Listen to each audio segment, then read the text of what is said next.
தனிமையில் நம்ம நடந்து போகணும். அப்போ அது வந்து டெய்லி அரை மணி நேரம் நம்ம தனிமையில் யார் கூடயும் பழகாமல், யாருக்கிட்டையும் பேசாமல், தனிமையில் வெட்ட வெளியில் நம்ம நடந்து போக பழகணும். தனிமையில் யாருக்கிட்டையும் பேசாமல் நடைப்பயிற்சினா உண்மையான நடைப்பயிற்சி தான். தனிமையை உணரணும்.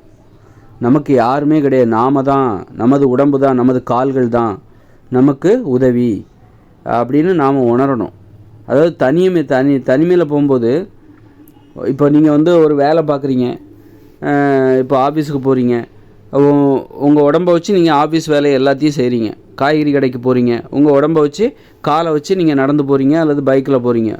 உங்கள் நாள் முழுதும் உங்கள் உடம்பை நீங்கள் வேலை வாங்குறீங்க. அதை செய், இதை செய், அங்கே போ, இங்கே போ, கடைக்கு போ, வீட்டுக்கு போ அப்படின்னு சொல்லி நாள் முழுதும் உங்கள் உடம்பை நீங்கள் வேலை வாங்குறீங்க. அப்போ உங்கள் உடம்பை நீங்கள் ஒரு அரை மணி நேரம் சும்மா விடுங்க. அதுதான் தனிமை. உங்கள் உடம்பை நீங்கள் அரை மணி நேரம் சும்மா விடணும். அப்படி தனியாக சும்மா விடணும். அதுக்கு பேர் தான் தனிமை. அது மனம் போன போக்கில் எங்கேயாவது நடந்து போட்டோம். எங்கே போகிறீங்கன்னே திட்டமிடாது. இப்போ காலையில் எங்கேயாவது போகிறீங்கன்னா, நீங்கள் உங்கள் ஆஃபீஸுக்கு போகிறீங்க அப்படிங்கிறது உங்கள் மனசில் இருக்கும். நம்ம ஆஃபீஸுக்கு தான் போகிறோம். அப்போ கால் வந்து எங்கே போகிறோம்? உங்கள் காலோ இல்லை நீங்கள் வண்டியிலோ போகிறீங்க, ஆஃபீஸுக்கு தான் போவீங்க.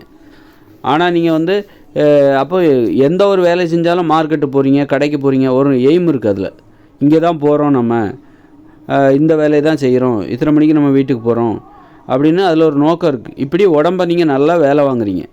இங்கே போ, அங்கே போன்னு சொல்லிட்டு நல்லா வேலை வாங்குறீங்க உடம்புக்கு. அந்த உடம்பை நீங்கள், அந்த உடம்புக்குன்னு ஒரு விருப்பம் இருக்குது, அந்த உடம்புக்குன்னு ஒரு ஆசை இருக்குது. அதை நீங்கள் அது போக்கில் விட்டுருங்க. ஒரு அரை மணி நேரம் அது போக்கில் விடுங்க. எங்கேயாவது போங்க. அது எங்கே போகுது, எவ்வளோ தூரம் போகுதுங்கிறது உங்களுக்கு முன்கூட்டியே தெரியக்கூடாது. இந்த பக்கமாக போகலாம், திடீர்னால சரி இங்கே ஒரு வழி இருக்குது, இந்த பக்கமாக போங்க. உங்கள் மனசு என்ன, அந்த கால்களுக்கு எங்கே போகணுன்னு தோணுதோ அங்கே போய், ஆனால் எங்கே போகிறீங்கிறது உனக்கு முதல்ல தெரியக்கூடாது. எவ்வளோ நேரம் போக போகிறீங்க அப்படிங்கிறது முதல்ல தெரியக்கூடாது. எங்கேயா என்ன செய்ய போகிறீங்க, எதுக்காக போகிறீங்க, எவ்வளோ தூரம் போக போகிறீங்க, இந்த மாதிரி எந்த நோக்கமுமே இல்லாமல் ஒரு அரை மணி நேரம் எங்கேயாவது போயிட்டு வாங்க. யார் கூடயும் போகாதீங்க. யாரு கூட தனியாக போங்க. அப்படி தனியாக போகும்போது வாகனத்தில் போகாதீங்க, நடந்து போங்க. யாருடைய உதவியும் இல்லாமல் நீங்கள் நடந்து போங்க. வாகனத்தின் உதவி கூட இல்லாமல் நீங்கள் நடந்து போங்க. அதுதான் தனிமை என்பது. தனிமையில் அரை மணி நேரம் நடைபயிற்சி. வாகனத்தின் உதவி இல்லாமல் நீங்கள் தனிமையில் நடந்து போகணும். நடைபயிற்சிங்கிறது அதுதான். ரொம்ப தூரம் சும்மா உங்கள் மனம் போன போக்கில் நீங்கள் பைக்கில் கூட தான் போகலாம். எங்கள் மனம் போன போக்கில் எங்கே வேணாலும் போகலாம். அப்படிலாம் இல்லாமல் ஒரு எளிமையாகவும் இருக்கணும். ஏன்னா பைக்கில் போகிறது நல்ல விளம்பரத்துக்காக இருக்கும். நல்ல பார்க்குறவங்க நம்மளை வந்து மதிப்பாங்க, வியந்து பார்ப்பாங்க, மெச்சுவாங்க, கெத்தாக இருக்கும். அதனால் நீங்கள் பைக்கில் போவீங்க. பைக்கில் எங்கேயாவது உங்கள் மனம் போன போக்கில் நீங்கள் போயிட்டு வரலாம். ஆனால் அது கிடையாது. நீங்கள் எளிமையாக உங்கள் கால் தான், நீங்கள் இதுதான் உண்மை, கால்கள் தான் உண்மை. இந்த காரு, பைக்கு இடையில வந்தது, வாகனங்கள் இடையில வந்தது. ஆனால் நம்மக்கிட்ட மனிதனை இருக்கிற வரைக்கும் நம்மக்கிட்ட இருக்க போகிறது எது? மனிதர்களின் இந்த கால்கள் தான். இந்த கால்கள் தான் மனிதர்கள்ட்ட இருக்க போகுது. இந்த வாகனம்லாம் இடையில வந்தது. அதுவே ரிப்பேர் ஆகிடுச்சுன்னா அதை நம்ம போட்டுட்டு தான் வரணும். அந்த மாதிரி நீங்கள் நடைப்பயிற்சி செய்யும்போது வாகனத்தில் கூட, நடைப்பயிற்சினா முதல்ல என்னன்னு சொல்லிட்டேன். உங்கள் மனம் போன போக்கில் எங்கேயாவது ஒரு அரை மணி நேரம் போயிட்டு வாங்க. ஏன்னா உங்கள் உடம்பை நல்லா வேலை வாங்குறீங்க, நாள் முழுதும் வேலை வாங்குறீங்க. ஆஃபீஸுக்கு போ, அங்கே போ, மார்க்கெட்டுக்கு போ, கடைக்கு போ அப்படின்னு சொல்லி உங்கள் கால்களுக்கு வேலை கொடுக்குறீங்க, உங்கள் மனசுக்கு வேலை கொடுக்குறீங்க. இப்படி எந்தவித நோக்கமுமே இல்லாமல் ஒரு அரை மணி நேரம் தினமும் உங்கள் உடம்பை விட்டுறணும். அதுதான், அப்போ தான் உங்கள் உடம்பு ஒரு மன அழுத்தம் குறையும். அப்படி விடும்போது ஒரு பைக் எடுத்துகிட்டு கூட நீங்கள் எங்கேயா போயிட்டு வரலாம், தப்பு இல்லை அது. ஆனால் அதை விட சிறந்தது எதுனா தனிமையில் நடக்கணும். தனிமைங்கிறது வந்து நீங்கள் பைக்கில் போகிறீங்கன்னா அது தனிமை கிடையாது. பைக்கில் போகிறீங்க, சைக்கிளில் போகிறீங்கன்னா, தனியாக நீங்கள் சைக்கிளில் போகிறீங்கன்னா அதுக்கு பேர் தனிமை கிடையாது. தனியாக பைக்கில் போகிறீங்கன்னா அதுக்கு பேர் தனிமை கிடையாது. அது ஒருத்தரோட உதவியோடு தான் போகிற, ஒரு வாகனத்தின் உதவியோடு தான் போகிற. அதனால் அது வந்து தனிமை கிடையாது. நீ தனியாக வெறுங்காலில் நடக்கணும். தனிமை என்பது எளிமை. எளிமையாக நடக்கணும். சிலர் நடக்கிறதுக்கு கூச்சப்பட்டுக்கிட்டு வாகனத்தில் போவாங்க, நடந்தால் கூச்சப்படுவாங்க, நடக்கிறதுக்கே கூச்சப்படுவாங்க. அந்த மாதிரிலாம் இல்லாமல் கூச்சப்படக்கூடாது, நடக்கிறதுக்கு கூச்சப்படக்கூடாது. எளிமை, அதுதான் எளிமை, அதுதான் உண்மையும் கூட. அதுதான் உண்மையும் கூட. அந்த உண்மையை நீங்கள் என்றைக்குமே தினசரி நீங்கள் ஒத்துக்கணும். வெறுங்காலில் நடந்து போகிறீங்க பாருங்கள், செருப்பே போடாமல் நடந்து போங்க. அதுதாங்க உண்மை. ஏன்னா செருப்பு கூட உதவி. செருப்பு இல்லாமல் சிலர் நடக்கவே முடியாது. சிலரால் செருப்பு இல்லைன்னா அவங்களால நடக்கவே முடியாது. அப்போ டெய்லி நம்ம வெறுங்காலில் நடந்து போகணும். சைக்கிள்லேயோ டூ வீலர்லேயோ கூட போகக்கூடாது. மனம் போன போக்கில் ஒரு அரை மணி நேரம் நடக்கணும். அப்படி நடக்கும்போது நீங்கள் வாகனத்தில் போகாதீங்க. அப்படி அதாவது மனம் போன போக்கில் தனிமையில் நீங்கள் எங்கேயாவது போகணுன்னா போயிட்டு வாங்க. ஆனால் எங்கே போகிறீங்கிறது உங்களுக்கு தெரியக்கூடாது. எவ்வளோ தூரம் போக போகிறீங்க, எவ்வளோ நேரம் போக போகிறீங்க, இதெல்லாம் உங்களுக்கு முன்கூட்டியே தெரியவே கூடாது. எங்கே போகிறோங்கிறதே தெரியாமல், திட்டமே இல்லாமல், எந்தவித திட்டமிடலுமே இல்லாமல் ஒரு அரை மணி நேரம் போயிட்டு வாங்க.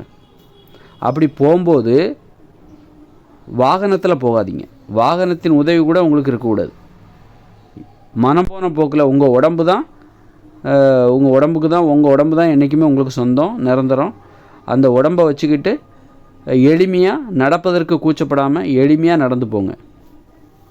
அதுக்கப்புறம் நீங்கள் வீட்டுக்கு வாங்க. வீட்டுக்கு வந்த பிறகு திரும்ப காரு, பைக்கு, கோட்டு, சூட்டு, என்ன வேணால் பந்தா வேணால் பண்ணிட்டு போங்க. ஆனால் என்றைக்குமே நீங்கள் எளிமை எது உண்மையோ அதை நீங்கள் உணர்றதுக்கு ஒரு வாய்ப்பு உங்களுக்கு கண்டிப்பாக கொடுத்தே ஆகணும். செருப்பு கூட போடாமல் ஒரு அரை மணி நேரம் நடந்து போயிட்டு வாங்க. செருப்பு போடாமல் நடப்பதற்கு ஒரு பயிற்சி அரை மணி நேரம் கொடுத்தா போதும். நாள் முழுதும் செருப்பு போடாமல் நடக்க வேண்டிய அவசியம் இல்லை. நம்ம போகிற பகுதி எல்லாமே நல்ல தரையாக இருக்காது. போகிற இடங்களில் முள் இருக்கும், கல் இருக்கும், வேகமாக போக வேண்டியிருக்கும், கால் தட்டி விட்டுரும், அப்புறம் சாக்கடை இருக்கும், அசிங்கம் இருக்கும், அதெல்லாம் கால் ஒட்டிடும். ஆஃபீஸுக்கு போகும்போது வெறுங்காலோட இது எல்லாத்தையும் மீச்சிட்டு ஒரு ஆஃபீஸ்லேயே ஒரு வீட்டுக்குள்ளேயே போகும்போது சுத்தமாக இருக்காது. இந்த உலகத்துக்கு நம்ம செருப்பு போட்டு தான் ஆகணும். அதே நேரத்தில் செருப்பு போடாமலும் ஒரு அரை மணி நேரம் நம்ம நடந்து போகணும். கஷ்டப்பட்டு நீங்கள் அதை ஒரு பயிற்சியாகவே எடுத்துக்கோங்க. நிறைய பேரால் செருப்பு போடாமல் நடக்கவே முடியாது. அவங்களால நடக்கவே முடியாது. அப்போ என்ன பண்ணணுன்னா, டெய்லி நீங்கள் என்ன பண்ணணும், முயற்சி பண்ணணும். உங்களால் 5 நிமிஷம் தான் என்னால் செருப்பு போடாமல் நடக்க முடியுது, காலெல்லாம் வலிக்குது, குத்துது, என்னால் நடக்கவே முடியல. அப்போ நீங்கள் 5 நிமிஷம் நடந்து போங்க. எவ்வளோ நேரம் நடக்க முடியுதோ அவ்வளோ தூரம் நடந்து போங்க. அதுக்கப்புறம் அந்த நேரத்தை கூட்டுங்க. அது தானாகவே கூடும் பயிற்சி. ஆனால் தினமும் நீங்கள் 5 நிமிஷம் நடக்கணும். அது ஒரு வாரம் கழித்து 10 நிமிஷமாக மாறும். இன்னொரு 10 நாள் கழித்து 15 நிமிஷமாக மாறும். உங்கள் கால்கள் அதற்கு பழக்கப்பட்டு அதுக்கப்புறம் வெறுங்காலோடு நடக்கிற அந்த திறனை பெற்று விடுவீர்கள். இன்றைக்கி ஒரு 90% மக்களுக்கு வெறுங்காலோடு நடக்க முடியாது. அவங்களால அந்த அளவுக்கு கால்கள் இந்த காலணிகளுக்கு, செருப்புகளுக்கு அடிமையாகி விட்டன. செருப்பு இல்லாமல் மனிதர்களால் நடக்க முடியாத நிலைமையை அடைந்து விட்டார்கள். ஊனமுற்றவர்களாக ஆகிவிட்டார்கள். அந்த மாதிரி மனிதர்கள் பாதிக்கப்பட்ட. அதனால் தினமும் அரை மணி நேரம் நீங்கள் நடக்கும்போது அரை மணி நேரம் உங்கள் மனம் போன போக்கில் எங்கேயா போயிட்டு வாங்க. அப்படி போகும்போது வாகனத்தில் போகாதீங்க, வெறுங்காலோடு நடந்து போங்க. செருப்பு போடாமல் கூட நடந்து போங்க. அப்போ தான் உங்களுக்கு உண்மைங்கிறது தெரியும். நீங்கள் நிஜத்துக்கு வருவீங்க. இதுதான் உண்மை. வெறுங்காலோடு நடக்கிறவங்க பாருங்கள், அதுதான் உண்மை. அந்த நிஜத்தை உணர்வீர்கள். மற்றது எல்லாமே பொய் அப்படின்னு நீங்கள் புரிஞ்சுப்பீங்க.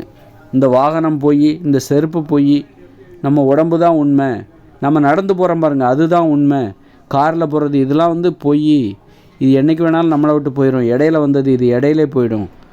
இந்த மனிதர்களுக்கு கால்கள், கைகள், இந்த உடம்பு தான் கடைசி வரைக்கும் இருக்கும். அப்போ ட்ரெஸ்ஸு கூட தான் இடையில வந்தது, இடையிலே கூட போய்டும். நிர்வாணமாக வாழ்கிறது தான் இயற்கையானது. அதுக்காக நம்ம நிர்வாணமாக வாழ்ந்துட முடியாது. ஓரளவுக்கு எந்த அளவுக்கு நமக்கு வாய்ப்பு கிடைக்குதோ, எந்த மாதிரியான பரிசோதனைக்கு இந்த சமூகத்தில் மக்களிடத்தில் அனுமதி இருக்கோ அதை நம்ம செய்வோம். அதை கூட செய்யாமல் இருக்கக்கூடாதுன்ற